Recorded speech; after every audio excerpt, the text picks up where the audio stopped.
Welcome to the Mindfulness Meditation podcast presented by the Rubin Museum of Art. We are a museum in Chelsea, New York City that connects visitors to the art and ideas of the Himalayas and serves as a space for reflection and personal transformation. I'm your host, Dawn Eshelman. Every Monday, we present a meditation session inspired by a different artwork from the Rubin Museum's collection and led by a prominent meditation teacher from the New York area. This podcast is a recording of our weekly practice, currently held virtually. In the description for each episode, you will find information about the theme for that week's session, including an image of the related artwork. Our Mindfulness Meditation podcast is presented in partnership with Sharon Salzberg and teachers from the New York Insight Meditation Center, the Interdependence Project, and Parabola Magazine. And now, please enjoy your practice. Fluidity, what comes in my mind as a 2 cents Tibetan Buddhist practitioner, the word for karma. And karma is something that our own action results from our own action. So that can be from many past lifetimes, because Tibetan Buddhism or Buddhism believes in next life, reincarnation. So the karma, even though, there is certain action and then you face the causes and effect, the condition, but then if you do good things, you can actually try to get rid of the obscurations or the negative karmas too. So that is fluid, right? Like fluidity. And the art connection for today is this really brilliant treasure revealer called Jatson Nyingpo. He's also addressed as Lama Jatson Nyingpo, which is a teacher from the 16th to the 17th century master. And I'd like to share you that, I'm so thrilled to be here to introduce this, because having received these great Nyingma teachings from my root teacher, His Holiness Pano Rinpoche, who's one of the greatest Nyingma masters of this century, who actually passed away in 2009.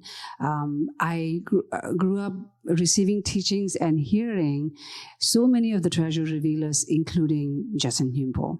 And so I was so excited to find out that, this is the art object for today. And the other beautiful connection about Jatson Nyingpo is that it turns out Jatson Nyingpo is born in a place called Gongpo in Tibet.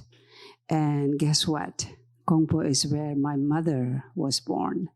But in 1959, when the communists took over Tibet and my mother was a teenager, and so many, around 80,000 Tibetans, along with the Dalai Lama, crossed the Himalaya mountain on their foot and came into exile. And that's where I'm born and raised. So, that's another connection that I have that I was excited to, share. So the treasure revealers, there are treasures that has been hidden by the great Padmasambhava, who brought Buddhism into Tibet in 8th century. And then along with his consort Ishitsoja Mandarava, they hid so many treasures in the skies, in the rocks, in the water, space, and then treasure revealers were born different time to reveal the treasures to benefit beings during that period and onwards. And so these treasures, are revealed by the treasure revealers at certain time, and then it benefits, the period and moving forwards. So that's a great example of Jatson Nyingpo. In the Tibetan Buddhism, even on Father's Day, I used to wish everyone, when I was giving tours on the galleries, I used to wish everyone happy, on Mother's Day. On Mother's Day, I used to wish everyone, including men and everyone, happy Mother's Day. And then I explained, in our, we believe that, everybody has been your mother in one single lifetime. To treat everyone with respect and how you want to be treated. treat others like how you want to be treated. That being said, why it says is that, that everyone has been your mother in one single lifetime is being born as a human. We believe that, it takes many lifetimes to be reborn in this human form. That you may have done something really, really great in many past lifetimes to be reborn in the human form. So it's called precious human rebirth. And so that connection to many lifetimes, that everyone has been your mother in one lifetime. So that connects to everybody as Happy International Women's Day, right? And when I was, sharing that, there was one person who was from San Francisco, who's the executive director of aging research something. And he said, wow, that is so interesting that everybody has been mother in one single lifetime in Buddhism or Tibetan Buddhism. Because he said, what I have heard, found out from his research, he said, is that DNA comes from mother. Isn't that something? So I always say Buddhism is so science. So today, our teacher is Kimberly Brown. So wonderful to have you back, Kimberly. Kimberly Brown is the Executive Director of Interdependence Project and a graduate of its meditation teacher training program. Kimberly leads mindfulness and compassion classes, workshops, and retreats for groups and individuals in New York City. Kim studies American and Tibetan Buddhism and practices loving kindness meditation. Her teaching methods integrate depth psychology, compassion training, and Buddhist techniques as a means to help everyone reconnect to their inherent clarity and openness. So please help me welcome Kimberly.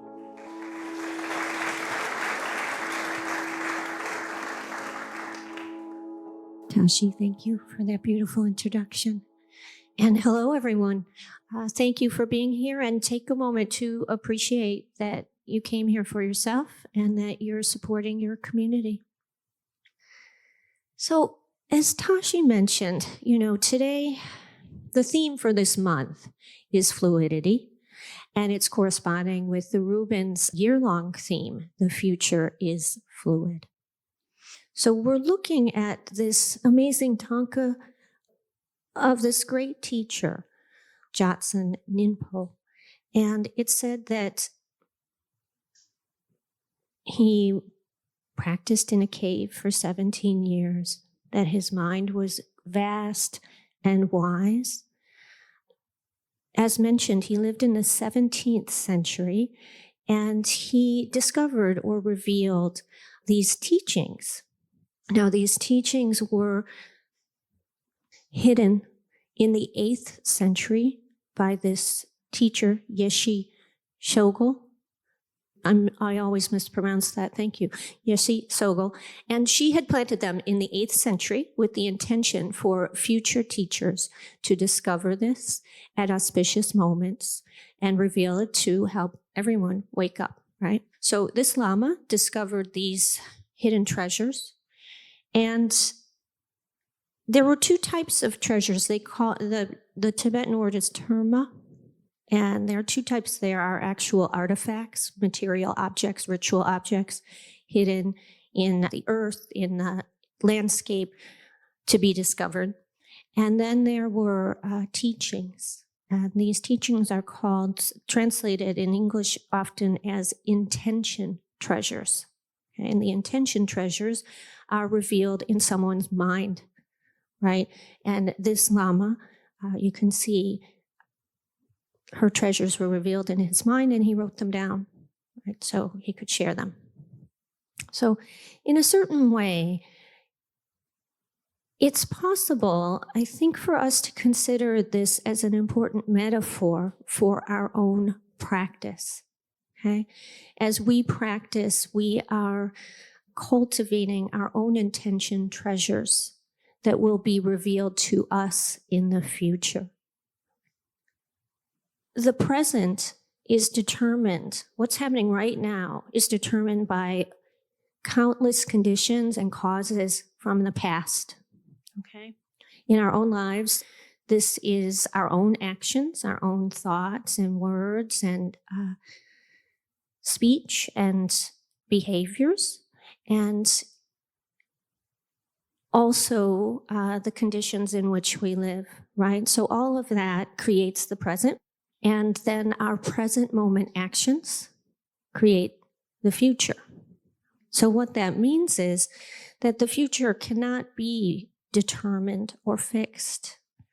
It relies upon previous causes and conditions to arise. That means we can create conditions in which auspiciousness is revealed in our own lives, in our own mind. Now, these intention treasures we can cultivate right now for the future through our practice, our meditation, our Dharma practice. And by Dharma practice, I mean our formal sitting meditation, but also each action that we are orienting, that we are choosing to orient in a way that is beneficial to ourselves and each other, and that is not harming to ourselves and each other. Okay? And through these practices, we can start to manifest our intentions, our treasure intentions. When I was thinking about this idea of the future not being determined, more or less, I think we all understand that. And yet, there's also a sense that each one of us are very fixed personalities, selves, individuals, right? There's an idea of, oh my God, I've always been this way. I'm never going to change. She's been like that since she was a child. My mom's always been difficult. She always will be. Okay. And yet that is a complete misperception, because there is no fixed Kim, for example, like a little Kim that's in my head, and I could, maybe extract her and put her on a table, impermanent, unchanging, right? That's not how it works. Everything that's arising in me is a result of past causes and conditions, right? So we can start to see how what we said in the present can help determine our future. And in fact, probably I think many of you have been coming here quite a bit. And in the Buddhist tradition, you'll often hear people say, we are planting seeds that will ripen in the future. You'll hear things like the fruits of your practice. Okay? And that's all pointing to how we can begin to cultivate in the present moment actions that have outcomes that are beneficial to ourselves and each other in the future.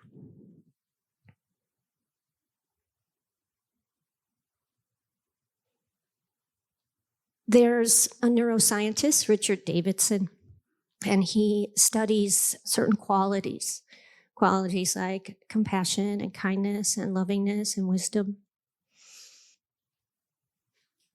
And although many of us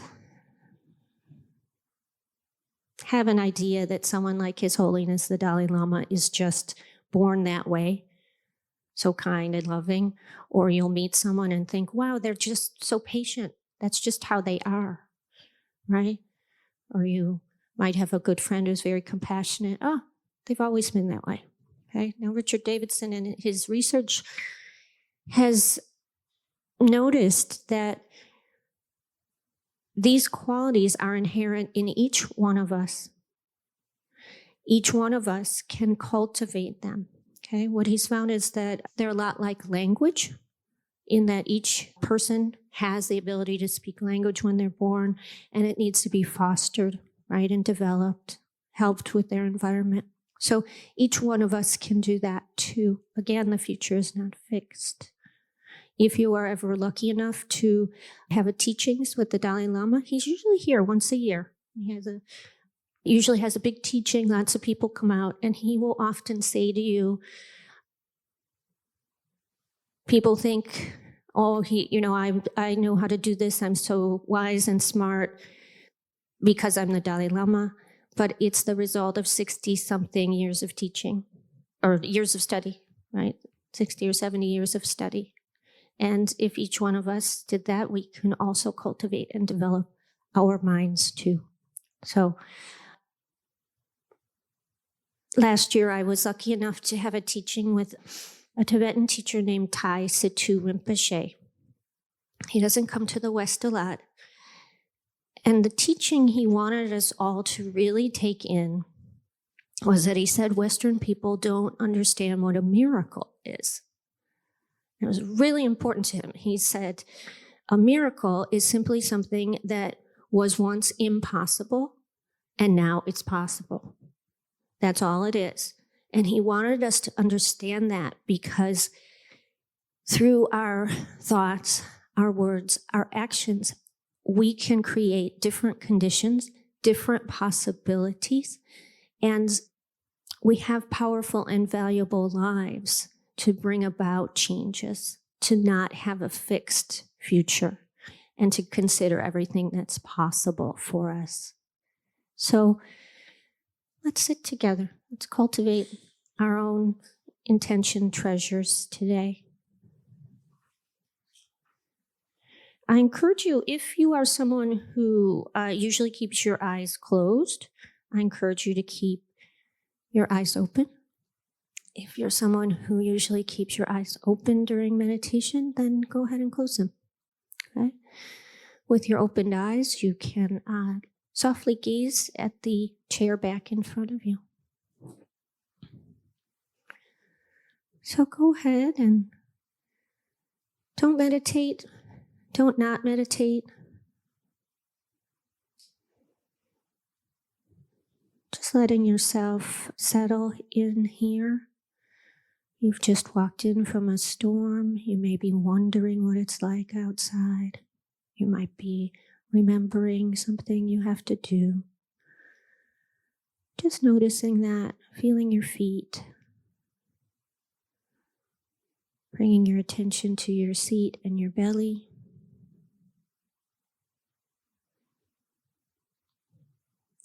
Feeling your shoulder blades and the back of your head. Allowing sound to enter your ears.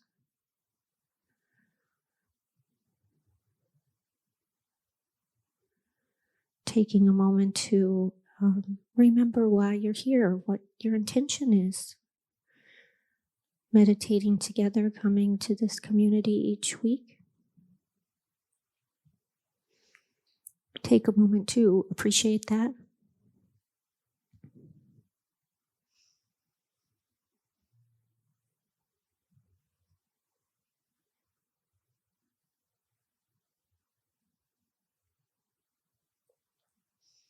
Noticing where your mind is, gently feeling your feet and your seat and your belly. Bringing your attention to the center of your chest. Noticing that you're breathing. You can go ahead and take a few conscious deep breaths.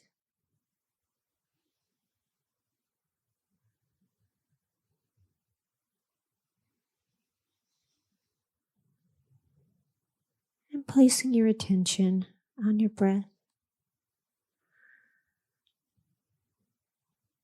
You don't have to change it.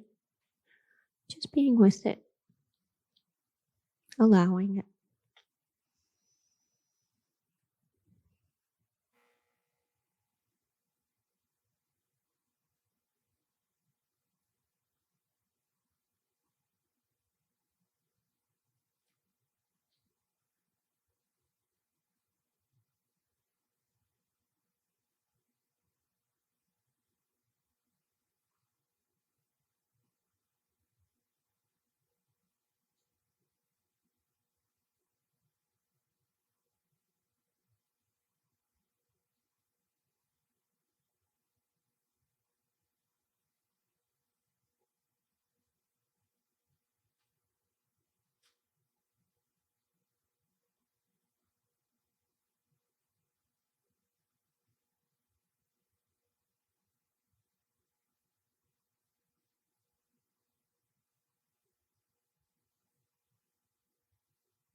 Noticing where your mind is. If you strayed from your breath, gently returning.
Noticing where your mind is.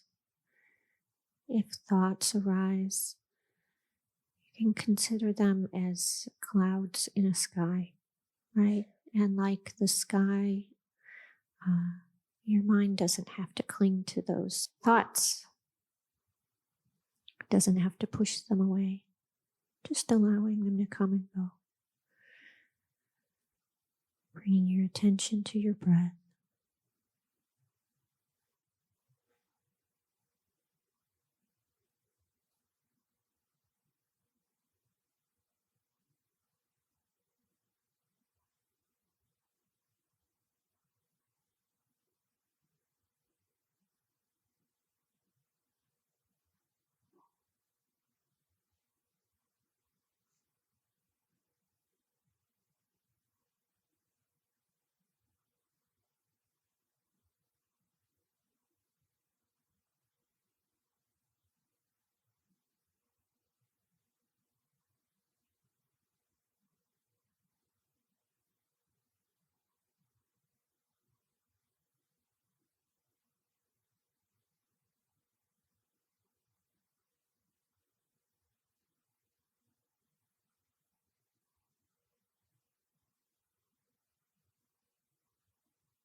If you're telling a story or remembering or planning, just noticing that.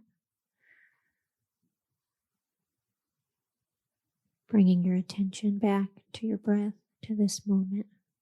That's the practice.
Taking a moment to reinforce our intention.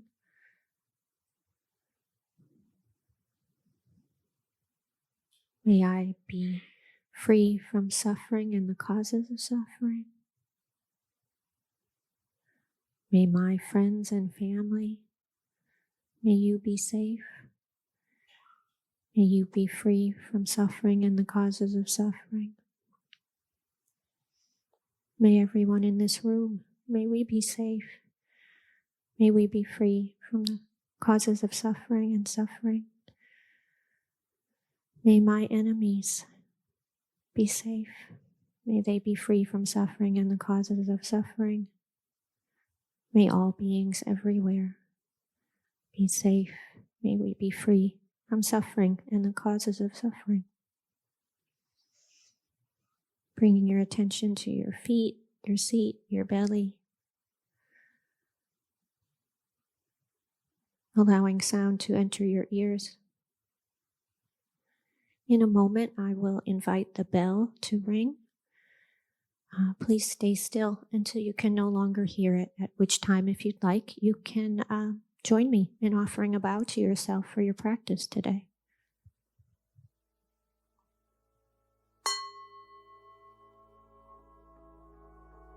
Thank you, everyone. That concludes this week's practice.